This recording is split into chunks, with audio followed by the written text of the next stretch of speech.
Hello everybody and welcome back to the channel. In this video I'm going to talk about a trip I just made to Theodore, Alabama, which is right next to Mobile, Ontrack Raceway. I took my D2 Evo and ran 17.5 stock on carpet for the first time. So I'm going to get my OGO bag out of the car and took out to the trailer, unload everything, and I'll tell you more about it. So stay tuned. Okay everybody, so I'm back out in the trailer. I unloaded my OGO, got everything put where it goes, and I'm going to start going over the car a little bit. I'm going to go through and put the setup on the SoDialed app. So I'm going to go through it real good, make sure I got it as thorough as possible. But so this track, this is the first time I've got to run in a long time. It's very different for me. I've never ran on carpet. And this one's a little different. They don't use pin tires, they use slicks. So the tire of choice for a J Concepts guy is silver smoothies.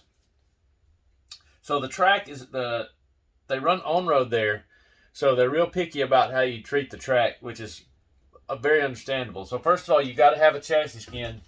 I've never done that before. I've never been a fan of it because you can't get the screws on the bottom. But I had a piece of a 3M vinyl, carbon vinyl, so I just stuck that on there. It worked out really good. I had one screw on the waterfall, started backing out there. I didn't want to cut it. It made it through the weekend, but overall it held up pretty good. So the other thing you do is you do slicks so it holds up the track better. If you've got screws on your shocks that stick through, you got to have an acorn nut on there to cover them up so you don't dig up the carpet. And they use sauce, but it's got to be, the only allowed sauce is SXT 3.0, which, by the way, these things tip over real easy, and I saw they had a 3D printed stand for it. So as we speak, I've got a 3D stand printing that's in the shape of a star. I'll let you know how it turns out. I may put some of those up for sale. But that stuff works really good. So when I first got there, I worked, let me back up a little bit. I worked overtime a little bit this week because I don't have that many days left. I worked overtime. I worked till 10 Friday and headed on down to get some practice. I got there about 3 o'clock. The traffic was stupid on the way down there. It's like a parking lot on the interstate. So I had two sets of tires. I had a new set that I just glued up. Then I had a set that I took to Columbus and had like 2 runs on it that were just a few minutes because it didn't work good. So basically I had 2 new sets of tires to break in. So we got there and started running it. Anthony Wheeler came up to me at first and told me what you do to break it in. You run it. You saw some run it, and it'll get real wiggly, get on this little burnout table and do a burnout. And he was right. That's the way it did. And it takes about 8 packs or so before they're broke in good. So what was happening is the tire cakes up with this, gets real gummy on this top layer. And the way I ended up doing it, I started doing the burnout thing for a little while. That worked okay, but the fronts it wasn't working on. So I got 4 or 5 runs to it, and I took a Scotch-Brite pad and just knocked that layer off. And from then on, I'd come right in, sauce it, and rub real hard with a paper towel, and it'd come off. And it comes off gummy, you know. And after about 8 packs, it still does that, but it's a lot less, and it comes off pretty easy. So you just come in, sauce it, wipe it off fairly vigorously, and it comes off, and it looks smooth as a baby's butt. So really good. The car would, for the break-in process, I thought, if the tire game's like this, it's not any fun, but it goes away and it gets better, and it's hardly any maintenance at all. The car looks brand new. You get a little bit of carpet fuzz, hardly any, but it was great. So my car from the get-go was fantastic. Once I got the tires deal down, it's like I thought I needed to change something, but I didn't. So I had 2 sets of tires. This one set, I glued the sidewalls to stiffen it up, and then the other one I left alone. Once I got it broken in, they were both good, but I did prefer the one with a glued sidewall. Seemed to turn a little better and not want to flip over as easy. And the only other change I made from the other setup, now I did some things to get the ride height lower. So the ride height was like 13 millimeter, which seems to be kind of standard. I did, when I was first breaking in the tires, you know, the rears I'd get pretty clean. I had a lot of rear grip, didn't have much front grip, so it would slide through the turns and push. So I moved the battery forward. I had to take the mud guards, and I moved it probably 1/4 of an inch forward and that seemed to help. There's still room to move it a little more forward, but see the screw is in the very back, so you can only use one screw if you go any farther unless you make some sort of different mount, which, you know, I got that capability now, so I might do that down the road. But I did put the transponder here because when I originally did this setup, I got it real clean looking, forgot to put a transponder in. So my first practice run, it wasn't counting. I couldn't figure out why, because I never put a transponder in it. So that's about as far as I could go and still be able to use these mounts and clear that transponder. So I may explore moving it forward a little more later on, but for now it's really good. But anyway, the car was fantastic. I wanted to make some changes, but I was afraid of messing it up because I spent so much time breaking it in. I didn't want to risk messing it up. So I'm going to work on my SoDial app and get the setup put in there, and I'll put a link to it.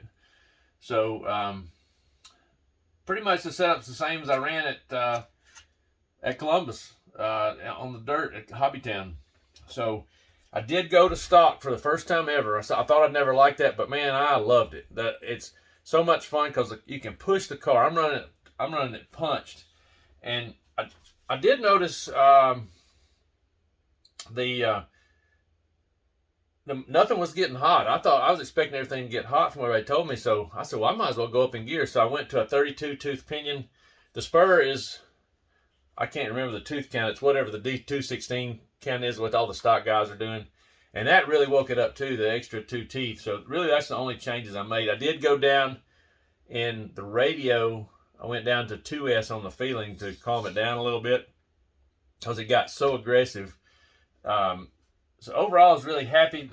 I couldn't get a clean run. Traffic was really a problem. I had pretty good first run, and then the second run was terrible. Had a bad marshalling incident that cost me probably 10 seconds, and then I started driving like an idiot. So the third race, I was in second, and with just a lap or two to go, and I thought I had it covered and got hit by the leader that was lapping me. And that cost me second place and second qualifying position. Then in the main, I started off on like the first lap, hit the pole on the left side, went all the way to the back and had to fight my way back. And then I'd catch up to second and then get hit and get knocked back. And that happened like 2 or 3 times. And then it was a battle between me and third and fourth. So I'll have those videos posted up. I'll have all of my heats posted and the main separately, and at the end of this video I'm going to put just a little snippet from the main to see what's going on. We'll try to keep this video somewhat short, but I'll have a playlist. I'll have this video and all of my heats and my main separate in a playlist. Now the first 2 heats, I did notice I had the GoPro on and I had it up just a little too low, so the back half of the track's cut off, but I did realize it in the third heat, which was a little better. So I'm going to post them anyway, and I hope you enjoy it. So anyway, feel free, if you got any questions, feel free to ask. Just so you know, that Ontrack Raceway in Theodore, Alabama is a freaking blast. Some of the best racing I've had. The car is incredible on it. The grip is unreal once you get the tires figured out and get them broke in. Track is a blast. The way they've got the track is small. It's got wooden jumps with a different type of carpet on the jumps and everything. The layout was incredible. It was fast and high paced. Like the laps were for stock was low 14s. So overall, I'm thrilled. I wish the track was near the house. I'd be there every time the doors are open. So we're going to be definitely making some more trips down there. We're going to get this thing dialed in a little more. I've got a few ideas of things I want to try next time. Now that I don't have to play break-in tire, I can work on setup and try some things and put it back if I have to. I did crank down on the clutch just a little bit. Can't say that I even told the difference. I may not have cranked down on it enough. Might could put a little thicker diff fluid, but I didn't want to go anything too drastic because by the time I got to a chance where I could do that, it was time to race. So overall, the car was pretty fast. I think overall the lap times I had were probably the second fastest. The Brian Davis, the guy that owns the place, whatever, he's on another level. So me and Anthony Wheeler battled it out and had a good time. he had some cleaner runs than I did and came on top. So I'm coming for him next time. So next time we're going to get out there and we're going to do a little better. And so I'm going to put some footage of the main here at the end, just a few minutes. And make sure you like, share, subscribe, hit that notification bell. And feel free to ask any questions of what I think about the car, the changes I made, what potential I think it's got, and all that good stuff. So stay tuned. We'll see you next time. He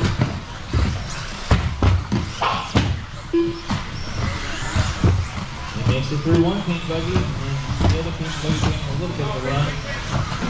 1 minute left. Hammer close the gap.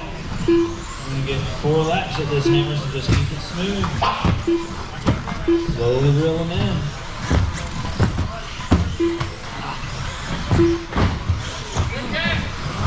Here we come. Down the straightaway, hammer. All right, come on, hey! He gets the inside move. Oh, keep it on the wheels.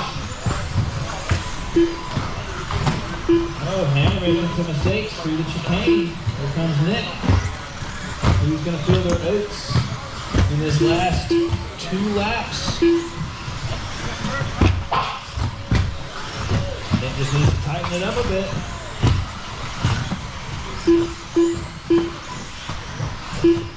Coming through. Awesome. Both of them up and off of the table. 5, 4, 3, 2, 1. Working his way through. Oh, Big wheel is done. Oh, you gotta be freaking kidding me. Gonna come to the head. Here we go. Danny the hammer done. I bet that was stressful Nick for both of you Maxwell done. guys. Oh shit. Done. Good job. Brian How done. you do it right there.